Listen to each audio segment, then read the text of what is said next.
উফ, তোরা শুধু শুধু ভয় পাচ্ছিলিস, এখন মজা লাগছে কিনা বলতো? ধুর, আশা তো হলো, কিন্তু এর মধ্যে তো আবার বৃষ্টিও শুরু হয়ে গেল। আরে বৃষ্টি শুরু হয়েছে তো কি হয়েছে? এখানে যদি পিকনিক করতে না আসতাম তাহলে তো ঘরে বসে থাকতে হতো, তার বদলে এমন মজা তো হচ্ছে। আমি কিন্তু অর্জুনের সাথে একদমই একমত। আমরা প্রথমে সবাই বাধা দিয়েছিলাম, সবাই বলেছিলাম যে এরকম হুট করে পিকনিক করতে গেলে কোনো বিপদ হতে পারে আমাদের, কিন্তু পিকনিক করতে এলাম বলে এমন আনন্দটাও হচ্ছে।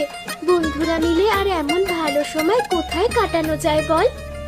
হুম, আমার কথা শুনলে তোরা সব সময় মজা পাবি।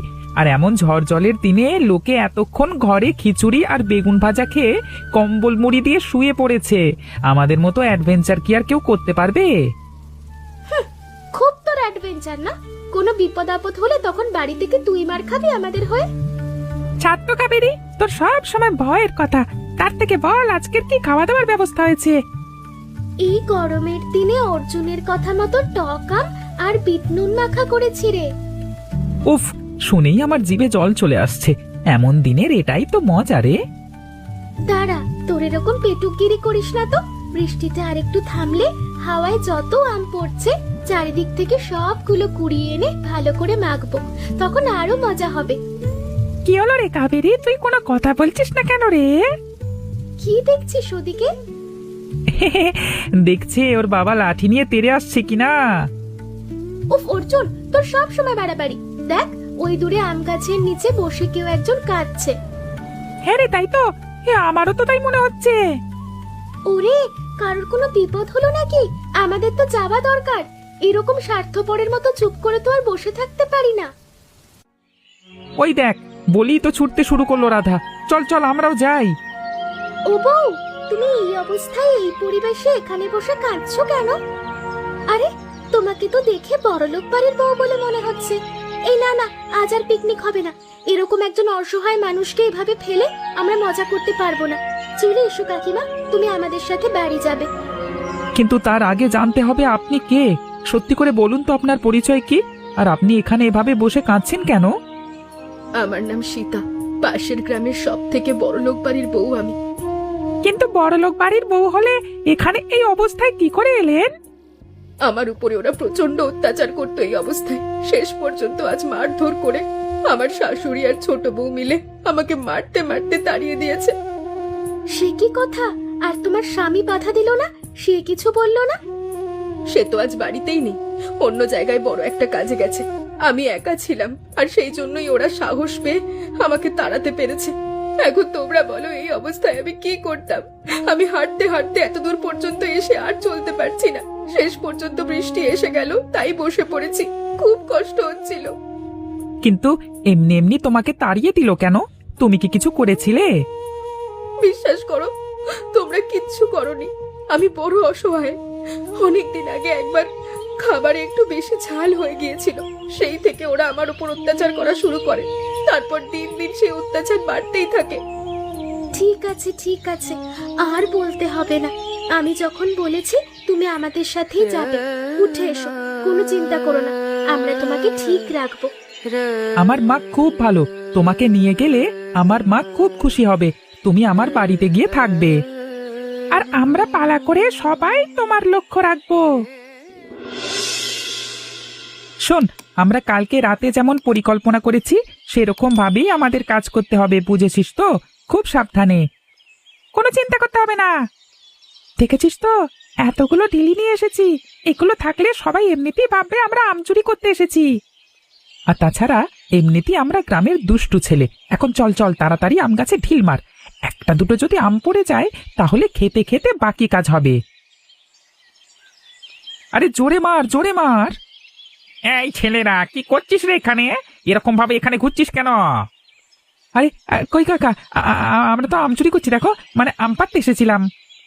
দেখ, আমাকে শেখাতে আসবি না। এই আম গাছ পাহারা দিয়ে দিয়ে মালির কাজ করে আমার চুল পেকে যাওয়ার দশা হয়েছে, আর তোর আমাকে শেখাবি? আরে সত্যি বলছি গো, আরে দাও না, পরে দিলি।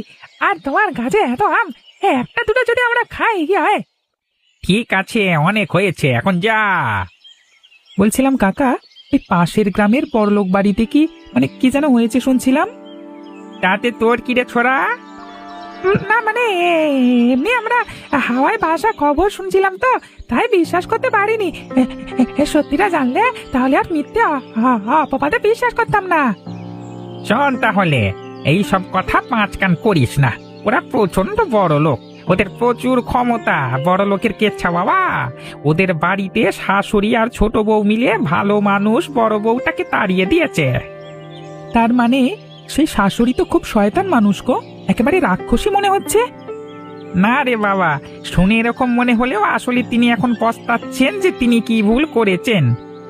তাহলে তার আফসোস হচ্ছে? হলেও আর কি হবে বল, যা হওয়ার তো হয়েই গেছে। এখন যা তোরা বাঘ বলছি, না হলে এই ডান্ডার বাড়ি খাই বলে গেলাম। যা। ঠিক আছে আমরা যাচ্ছি কাকা, তুমি শান্তি করে পাহারা দাও তোমার আম বাগান, যাও। দেখছিস তো পয়সা থাকলেও কিরকম খচ্চর দেখছিস এরা। চুপ করে থাক মনু, আমাদের ধরে ফেললে সব গন্ডগোল হয়ে যাবে। বলছি, এখানে বসে বসে এরকম লোক দেখিয়ে দেখিয়ে কান্না হচ্ছে কেন? হ্যাঁ, আমাদের বাড়ি তোমার মরা কান্নার দেখার জন্য নয়। তুমি এটা বলতে পারলে বৌমা? আমি তো রাগের মাথায় সিদ্ধান্ত নিয়ে ফেলেছি, কিন্তু তুমি এমনটা এই অবস্থায় বড় বউয়ের সাথে কি করে করতে পারলে? কেন, আমি কি করেছি? এমন ভাবে বলছো যেন আমাকে ফাঁসি কাটে ঝুলাবে। যার যেটা প্রাপ্য সে তেমনটাই পেয়েছে। এরকম কথা বলো না বৌমা। না না, আমি বড় ভুল করেছি। হায় হায়, এটা আমি কি করলাম? বাড়ির বড় বউকে লোকের কথা শুনে তাড়িয়ে দিলাম। থাক থাক, আর বিলাপ গাইতে হবে না। তোমার বিলাপ শুনে মনে হচ্ছে বাড়িতে কেউ মরেছে। ওরকম আপদ সংসার থেকে বিদায় হলেই ভালো। কেন, সে তোমার কোন পাকা ধানে মই দিয়েছিল? দেয়নি? আমার এই সংসারে সব সময় ভালো কাজ করে যাই, আর সে খারাপ কাজটা কি করেছিল সেটা কি ভুলে গেছো? এত তাড়াতাড়ি এত সোহাগ কিসের তার প্রতি? হ্যাঁ, একটা শয়তান মেয়ে ছেলে। তুমি মানুষের সম্বন্ধে এত খারাপ চিন্তা ভাবনা রাখো। জানলে তাহলে আমি তোমার কথা শুনতাম না। যা হয়ে গেছে এখন আর ভেবে কি করবে? আমি এই ঘরে পরিষ্কার করে একটা কথা বলে যাচ্ছি, এখন থেকে আমার কথা শুনে চলতেই হবে। বড় বউ ভেবেছিল যে এই ঘর এই সংসার নিজের মতো করে চালাবে। সে কি আর জানতো যে এই বাড়ির আসল মালিক আমি? এমন ভাবে বলছো কেন? তুমি কি আমাদেরকেও তাড়িয়ে দেবে? আমার কথা না শুনলে সেটা কুকুর হোক, বেড়াল হোক বা মানুষ, কারোর এই বাড়িতে ঠাঁই হবে না। একদম কান খুলে শুনে রাখো সবাই। চলে চল ভাই, আমাদের কিছু একটা ভাবনা চিন্তা করতে হবে।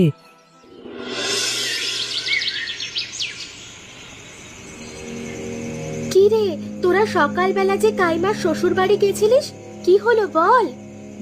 উফ, সেই জন্যই তো তোদের সবাইকে ডেকেছি আলোচনার জন্য। তোমরা ওখানে গিয়েছিলে নাকি? হ্যাঁ, আমি আর অর্জুন গেছিলাম। কি দেখলে তোমরা? সেখানে কি হচ্ছে? ওরা কি এখনো আমার নামে খারাপ কথা বলছে? না গো কাকিমা, আমি দেখে এসেছি তোমার শাশুড়ি খুব অনুতপ্ত। কি বলছো কি তুমি? হ্যাঁ সত্যি, আর আমরা নিজের চোখে দেখেছি উনি খুব কান্নাকাটি করছিলেন আর বলছিলেন উনি তোমাকে তাড়িয়ে দিয়ে ভুল করেছেন, এখন উনি নিজের ভুল বুঝতে পারছেন।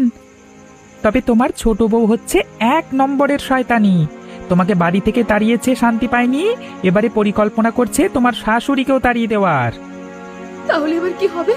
কাবেরী, তুমি কোনো কথা বলছো না কেন? তুমি কিছু বলো। একটা পরিকল্পনা করা উচিত। শাশুড়ি যদি ভুল বুঝতে পারে তাহলে তো একবার দেখা করা উচিত তার সাথে। তোরা কি বলিস? আমার তো মনে হয় একবার কাকিমার সাথে কথা বলানো উচিত। আমার কিচ্ছু বলার নেই, তোমরা যা ভালো বোঝো করো। তোমরা যখন আমার এত বড় উপকার করেছো, আমার প্রাণ বাঁচিয়েছো, তোমরাই আমার নিজের লোক। তোমরা যা বলবে আমি তাই করব। আর আমি জানতাম একদিন সত্যি ওরা নিজেদের ভুল বুঝতে পারবেই। ঠিক আছে, তাহলে আমরা সেই মতোই ব্যবস্থা করব। চল। বৌমা, কোথায় তুমি? ছেলেদের কাছে শুনলাম তুমি এখানেই আছো। এ কি মা, তুমি এসেছো? আমিও এসেছি দিদি। আমি আমার নিজের ভুলটা বুঝতে পেরেছি। কাল আমি শাশুড়ি মায়ের ওপর অনেক চেঁচামেচি করেছি, কিন্তু দাদা জানতে পেরে আমাকে বাড়ি থেকে বের করে দেবে বলেছিল। তারপর আমি নিজের ভুল নিজে বুঝতে পেরেছি। আমাকে ক্ষমা করে দাও, দয়া করে ক্ষমা করো বৌমা। ছিছি মা, ভুল তো মানুষ মাত্রই হয়, তাতে ক্ষমা চাওয়ার কি আছে? না, আমি জানি না আমরা যে ভুল করেছি তার কোনো ক্ষমা হয় না। বাড়ির বড় বউকে সব সময় আদর যত্নে রাখা উচিত। সেই বাড়ির বউকে আমি কুকুর ছাগলের থেকে অযত্ন করে দূর দূর করে তাড়িয়ে দিয়েছি। এই পাপের বোঝা এমনি এমনি তো যাবে না। ঠিক আছে, যা হবার হয়ে গেছে। এখন থেকে নয় সবাই আমরা একসাথেই থাকবো। সত্যি বলছো দিদি, তুমি আমাকে মাফ করে দিয়েছো? ছি ছি ছি ছি, এরকম করতে নেই, উঠে দাঁড়াও। আর তাছাড়া একটা সংসারে চলতে গেলে ভুল তো হয়। আমি নিজেও তো ভুল করেছিলাম, তার জন্য শাস্তিও পেয়েছি। তোমরা কেউ কষ্ট পেও না। তাহলে আমার সাথে ফিরে চলো বৌমা, না হলে আমি নিজেকে ক্ষমা করতে পারবো না। হ্যাঁ, আমি আজ নিজে তোমাকে নিয়ে যাবো ওই বাড়িতে। আমি জানতাম তোমরা একদিন ঠিক আসবে আমাকে নিয়ে যেতে। ওই ছেলে মেয়েগুলোর কথা আমি কখনো ভুলতে পারবো না। চলো।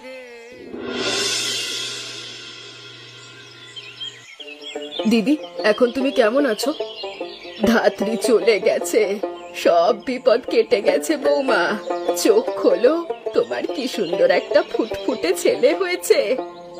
সত্যি আবার যেমন সুখের দিন ফিরে আসবে আমার কপালে, আমি ভাবতেই পারিনি। এই সংসার আবার জোড়া লাগাতে পেরে আমারও খুব ভালো লাগছে।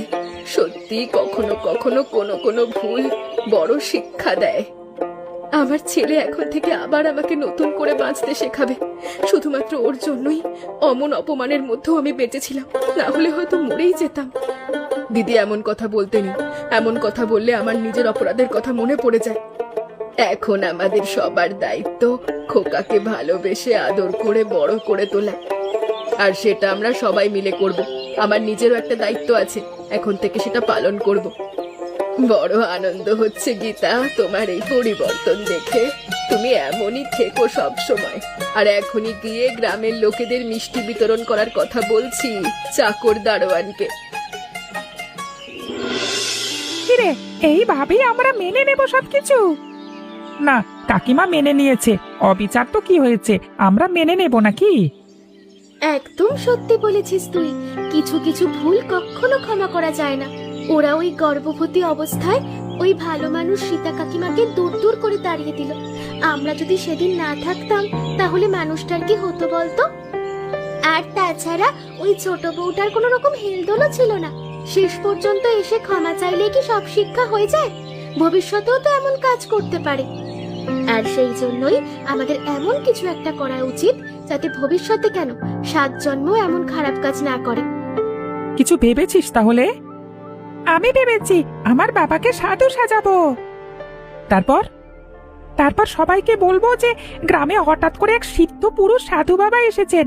আমরা চারিদিকে গল্প ছড়িয়ে দেব যে সেই সাধু বাবা সুস্বাদু রান্না খেতে খুব ভালোবাসে, আর তাকে কেউ ভালো করে রান্না খাইয়ে খুশি করলে সাধু বাবা ভরে ভরে সোনা দেয়। তাতে কি হবে? তারপর ওই লোভী ছোট বউ সাধু বাবাকে খুশি করবার জন্য নিশ্চয়ই রান্না করে নিয়ে যাবে, আর সাধু বাবা আমাদের শেখানো কথা অনুযায়ী ওই খাবার খেয়ে থুথু করে ফেলে দিয়ে রেগে গিয়ে উল্টে অভিশাপ দেবে। একদম ঠিক কথা বলেছিস। আর এই আঘাতেই উচিত শিক্ষা হবে ছোট বউয়ের। কিন্তু ভেবে চিনতে বল ভাই, তোর বাবা এটা করতে রাজি হবেন তো? উফ, তোদের কি আমার উপরে ভরসা নাই নাকি? তোরা এত চিন্তা করছিস কেন? তোদেরকে বলবার আগে আমি বাবার সাথে সব বিষয়ে কথা বলে সবকিছু ঠিক করে নিয়েছি। শুধু আমাদের গিয়ে সার্কাসের সাধুর পোশাকটা নিয়ে আসতে হবে। তাহলে আর দেরি কেন? চল চল, এখনই যাওয়া যাক।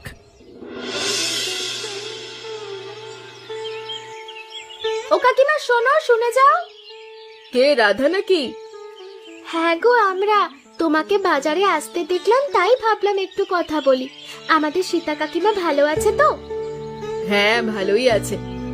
কিন্তু তোমার মুখটা এরকম শুকনো লাগছে কেন? শুকনো কেন লাগছে সেটা তোদেরকে বোঝাবো কি করে? আমরা সব বুঝতে পারি কাকিমা, তুমি নিশ্চয়ই ওই বাড়িতে ভালো নেই। তাহলে তুই কাকিমাকে কথাটা বল না, যেটা করে আমাদের ভাগ্য খুলেছে। গ্রামের দলে দলে সবাই যাচ্ছে ভাগ্য পরিবর্তন করতে। বলছো কি তোমরা? ভাগ্য পরিবর্তন হওয়া আবার সম্ভব নাকি? সম্ভব তো। এই তো আমরা আসছি জঙ্গলের ধারের এক সাধু বাবার কাছ থেকে। উনি একেবারেই হিমালয় থেকে সাধনা করে সরাসরি আমাদের গ্রামে এসেছেন কৃপা করতে। কি বলছো কি? আমাদের গ্রামে সবাইকে আশীর্বাদ করছেন নাকি? হ্যাঁ, কিন্তু এমনি এমনি করছেন না। তার মানে আমি যদি কিছু চাই তার বদলে আমাকে কি দিতে হবে? আসলে সাধু বাবা টাকা পয়সা তো নেন না, কিন্তু উনি ভালো মন্দ খাবার খেতে ভালোবাসেন। হ্যাঁ, আর কেউ যদি ওনাকে একবার খাবার খাইয়ে খুশি করতে পারে, তাহলে তার মনে যা ইচ্ছে সব উনি পূর্ণ করেন। সত্যি নাকি? তাহলে আমিও যাব। আমার মনের ভিতরে অনেক ইচ্ছে, সেগুলো পূরণ হবে। হ্যাঁ, সব পূরণ হবে, তবে তাড়াতাড়ি যেতে হবে, না হলে গ্রামের লোকেরা যেভাবে ওনাকে ধরেছে উনি কিন্তু পালিয়ে যেতে পারে। আমি একটু পরেই যাব, আমাকে যেতেই হবে। উফ, আমার কি সৌভাগ্য! ওই মেয়েরা বলেছিল যে সব সময় সাধু বাবার কাছে ভিড় লেগে থাকে, কিন্তু আমি এই দুপুরবেলায় এসেছি, এখন কেউ নেই, আমি নিশ্চিন্তে কথা বলতে পারবো। বাবা, আমি জানি আপনি খেতে খুব ভালোবাসেন এবং রান্না পছন্দ হলে আশীর্বাদ করেন। আমি তাই আপনার জন্য বড় স্বাদ করে আপনার পছন্দ মতো মিষ্টি আর খাবার বানিয়ে এনেছি, দয়া করে খান। ধুশালা, ওয়াক, থু থু, ছি ছি ছি, এটা রান্না হয়েছে? বিষের মতো রান্না নিয়ে তুই আমাকে সন্তুষ্ট করতে এসেছিস? এই, কি বলছেন বাবা? আমি তো বড় যত্ন করে এই খাবার বানিয়ে এনেছি আপনার জন্য। তোর খাবার তোর মুখে মারি আমি? এমন খাবার খাওয়ানোর জন্য আমি তোকে অভিশাপ দিচ্ছি, তুই এক্ষুনি পঙ্গু হয়ে যা। কি বলছেন কি বাবা? এরকম কথা বলবেন না, আমার সর্বনাশ হয়ে যাবে। দয়া করে কিছু একটা উপায় করুন, আমি ভুল করেছি। আমি দিব্য দৃষ্টি দিয়ে দেখতে পাচ্ছি যে একদিন এমনই যত্ন করে তোর বাড়ির বড় বউ খাবার রান্না করেছিল, আর তুই সেই খাবারে ঝাল মিশিয়ে তাকে অপদস্থ করে গর্ভবতী অবস্থায় ঘর থেকে তাড়িয়ে দিয়েছিলিস। মুখে তুই অনেক মিষ্টি কথা বললেও তোর মনের ভেতর এখনো অনেক খারাপ ভাবনা লুকিয়ে আছে ওই বউয়ের সম্বন্ধে। এক্ষুনি গিয়ে তুই যদি ওদের পায়ে হাত দিয়ে ক্ষমা না চাস, তাহলে কিন্তু তোর পা পঙ্গু হয়ে যাবে। ঠিক বলেছেন বাবা, আপনি সত্যিই অন্তর্যামী এবং আপনি সব বুঝে ফেলেছেন। আমি এক্ষুনি যাচ্ছি, আমাকে ক্ষমা করে দিন বাবা, আমাকে ক্ষমা করে দিন। আমি আর মনের ভিতর কখনো এমন খারাপ চিন্তা করব না। ওগো, আমাকে ক্ষমা করে দাও গো, আমার ভুল হয়ে গেছে। এ কি, সব তো ঠিক হয়ে গেছে? তুমি এরকম কাঁদতে কাঁদতে হঠাৎ করে পায়ে পড়ছো কেন? তুমি কি পাগল হলে বৌমা? আমাদেরকে কিছু না বলে কোথায় চলে গেলে খাবার দাবার দিয়ে, আবার এখন এসে এরকম করছো? কি হয়েছে? আমি সব সত্যি স্বীকার করছি, সেদিন দিদি খুব ভালো রান্না করেছিল, কিন্তু আমি হিংসে করে ওই খাবারে ঝাল মিশিয়ে দিয়েছিলাম। এখন আমি জঙ্গলে এক সাধু বাবার কাছে গিয়েছিলাম তাকে খাবার খাইয়ে সন্তুষ্ট করার জন্য আশীর্বাদ নিতে, মানে তোমাদের ক্ষতি করার আশীর্বাদ। কিন্তু সে আমাকে অভিশাপ দিয়েছে যে আমি যদি সত্যি সত্যি ভালো না হই, মনের ভিতর থেকে সব খারাপ জিনিস না ঝেড়ে ফেলি, তোমাদের পা ধরে ক্ষমা না চাই, তাহলে আমি পঙ্গু হয়ে যাব। পাগলামি বন্ধ করো তুমি, আমরা তোমাকে ক্ষমা করে দিয়েছি এবং কোনোদিন আর এরকম খারাপ কাজ করবে না। হ্যাঁ, এই শিক্ষা যেন মনে থাকে।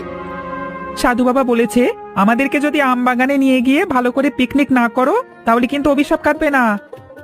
আমি কথা দিচ্ছি, আমি সবাইকে নিয়ে গিয়ে ওখানে খুব বড় করে পিকনিক করব, আর সবাই খুব আনন্দে থাকবে। দেখেছো তো, মানুষের ক্ষতির কথা যদি মনের ভেতর লুকিয়ে রাখা হয়, তাহলে কোনোদিনও ভালো হয় না।